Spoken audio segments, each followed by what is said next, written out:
Ce fut longtemps une simple légende urbaine.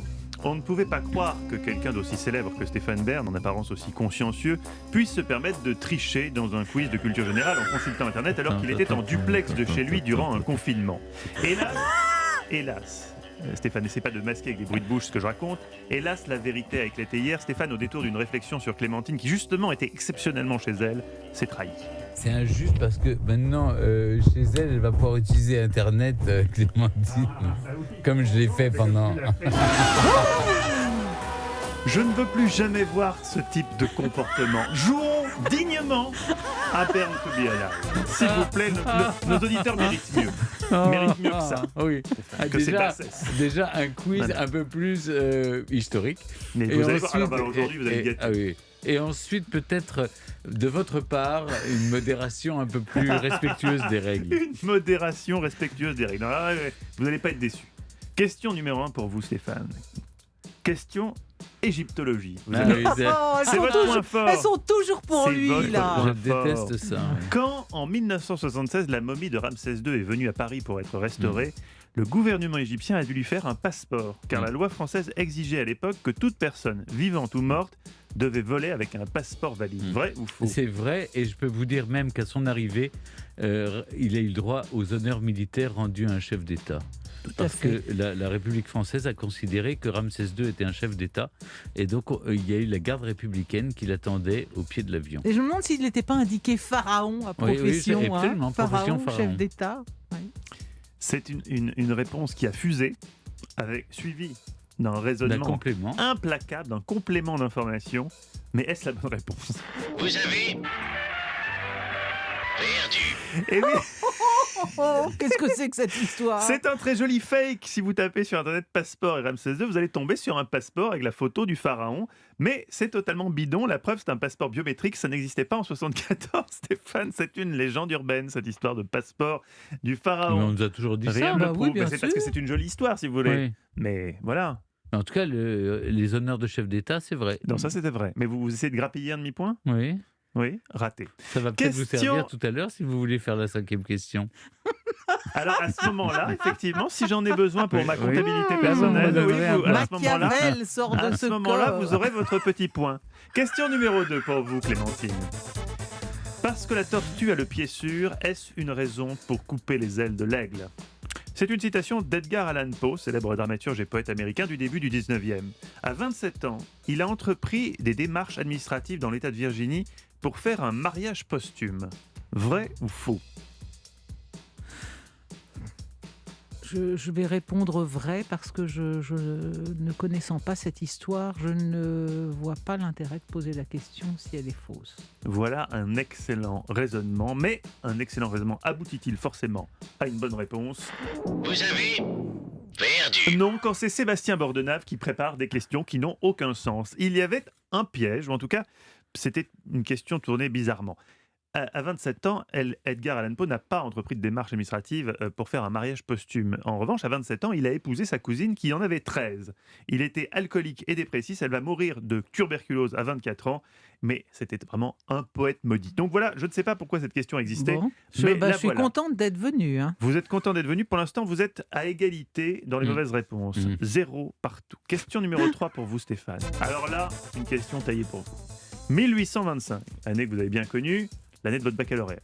Le roi Charles X accepte que Haïti soit définitivement indépendante. Il ne demande qu'une condition, qu'une douzaine de villes portent le nom de membres de sa famille. Vrai ou faux ?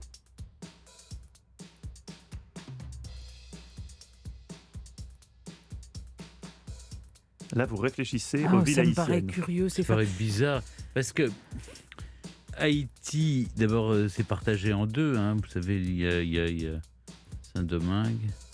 Mais en plus, c'est ce qu'Haïti, Toussaint l'ouverture, c'est sous l'Empire. Et l'indépendance d'Haïti, c'est après, juste après la mort de Toussaint l'ouverture. C'est sous Charles X. C'est sous Charles X, mais je vois pas. Est-ce que c'est pas 1823 ? Port-au-Prince, c'est pas vraiment un nom de famille. Port-au-Prince, Charles, il n'y a pas une Charleville. Non, il n'y a pas tellement de villes qui portent à Haïti le nom de. Mais qu'on en ait fait la condition de l'indépendance, moi ça me paraît charrier. Non, ça me paraît bizarre. Il répond non. Vous avez gagné. Et vous avez raison, c'est faux. Il va plutôt demander 150 millions de francs or, soit 15% du budget annuel de la France. Il faudra donc acquitter ce que les historiens ont appelé la double dette de l'indépendance, à savoir l'indemnité en elle-même et les intérêts des emprunts. L'île terminera de payer l'intégralité au milieu du XXe siècle. C'est aujourd'hui un des plus pauvres au monde et c'est presque aussi triste que l'histoire d'Edgar Allan Poe. C'est vraiment très triste ce quiz aujourd'hui. Il n'y a que des mauvaises nouvelles. J'espère que la prochaine question sera plus de mettre rigolote. votre autorité pour changer les questions. Oui, je vais essayer. Question numéro 4. Je vais peut-être même inventer une autre réponse à la question 4. Quatrième fils de Guillaume le Conquérant, Henri Ier, roi d'Angleterre, est couronné en l'abbaye de Westminster le 5 août 1100. 1100. Je vous ai donné la réponse. 1100 à Pont. C'est pas la question. C'était une question que j'ai rajoutée. Il va régner plus de 35 ans. Et parmi ses descendants, il y a Clint Eastwood. Vrai ou faux? Évidemment. Évidemment. Clint Eastwood, c'est bien ça, oui.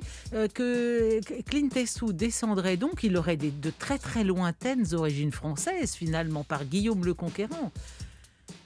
Oh là là, en même temps, lui, il était quoi, Clint Eastwood? Il était charpentier sur des... Oui, mais tout le monde descend de toute façon, à un moment ou à un autre, on descend. Vous descendez bien de Robespierre. Alors. Oui, on peut tous descendre. Oui, c'est vrai, j'ai effectivement, vu ça sur pourquoi pas. Wikipédia. Mais enfin, il descendrait d'un fils de Guillaume le Conquérant, comme l'ensemble des Européens. Vous descendez de Charlemagne, j'ai Oui, vérifié. oui, c'est sûr. Mais là, je trouve ça un peu tiré par les cheveux, cette histoire, quand même. Ou peut-être... Moi, je dirais oui. Clint Si on Eastwood pose la descend d'un fils de... Moi, je dis non. Clint Eastwood est-il le fils, l'arrière-petit-fils de Guillaume le Conquérant? Je vous repose la question une autre fois. Non. Dis Il veut non. me la Je poser. vous repose la question. Bon, il me repose Par la acquis de question parce qu'il veut conscience. qu'on fasse la question 5. Loin de moi cette idée. Je Moi, je suis d'une réponds neutralité oui, totale. bien sûr. Vous répondez oui, et c'est une bonne réponse. Oh oui. C'est une égalité. Stéphane, c'est dommage. Ça s'est joué à peu de choses. C'est-à-dire, Et là, l'arbitre est resté neutre Les jusqu'au bout. gens ont compris que ça ne... Les gens savent que ma neutralité helvète ne peut être mise en doute. Oui, enfin, C'était vous vrai. savez, on sait où ça a mené. Oui, parfois on a été très très neutre. Réponse, c'est vrai, il n'est pas le seul, Clint Eastwood, à descendre de Guillaume le Conquérant. Ah oui. Il y a aussi Sigourney Weaver et Bill Gates, figurez-vous. Question numéro 5, donc pour vous départager, puisque vous êtes à égalité. Alors, c'est la question de rapidité. Attention, on attend bien que j'ai fini les propositions. On doit à Phalaris la prospérité d'Acragas, une ville de Sicile, en moins 550 avant Jésus-Christ. Ça, vous le saviez. Mais Qui sont ça? Phalaris, Jusque-là, nous serons suivis. mais Phalaris était un tyran particulièrement cruel. Son joujou préféré, Stéphane, c'est pour vous, un taureau fait de bronze et de laiton, suffisamment grand pour y mettre un supplicié. Puis, on allumait un feu sous le taureau. Sur qui Phalaris a testé en premier son objet de torture diabolique? 3 propositions. Sa femme, sur le forgeron qui avait fait le taureau, ou sur l'esclave qui lui servait un verre de vin au moment où on lui a apporté Le forgeron. le taureau. Le forgeron. Oh, l'esclave. Ou sa femme, c'est plus drôle. Sur sa femme.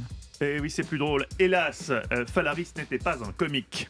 C'est Stéphane qui remporte le quiz. Effectivement, il l'a testé sur celui qui a construit ce taureau maléfique. Petit détail, quand la personne torturée commençait à hurler dans le taureau, de l'extérieur, un son sortait de la statue. Cela donnait l'illusion que le taureau beuglait. Et plutôt cool, Phalaris a sorti l'inventeur du taureau avant sa mort et l'a fait jeter au fond d'un ravin. Comme quoi, il avait quand même un cœur, ce Ouais, Phalaris. bien C'est sûr. une belle histoire. Hein. Magnifique. Vous connaissiez Ça, non, je connaissais pas l'histoire de Phalaris. Et ben maintenant, je Mais la resservir. vous qui êtes fan des supplices Oui, divers et variés, j'adore vous avez ça. même des ouvrages là-dessus. Non, mais parce que Le coup du taureau, vous connaissiez? non, je connaissais le coup du taureau. Mais... Alors attendez, c'est un taureau en bronze, donc Oui. il fondait sous l'effet des flammes. Ah non, il fondait pas, au contraire. Non, Il c'est- rougissait. Imaginez, Ah oui. on allume un feu sous quelque chose qui était Ouais. comme dans une cocotte minute, en Oui, fait. oui. Voilà, c'est un Bah, c'est un supplice. peu Mais comme on Yvan laissait le Terrible. Et On le mettait dans le taureau Oui. ou sur le taureau? Non, dans le taureau, Il puisque... y avait Et du c'est coup, de comme la un bouche du chaudron. taureau, le seul truc, on entendait les Oh, cris. ça devait être super. Ça devait être un Et très on beau sait spectacle s'il y a eu familial. On Oui. sait s'il y a eu beaucoup de monde qui... Alors, qui-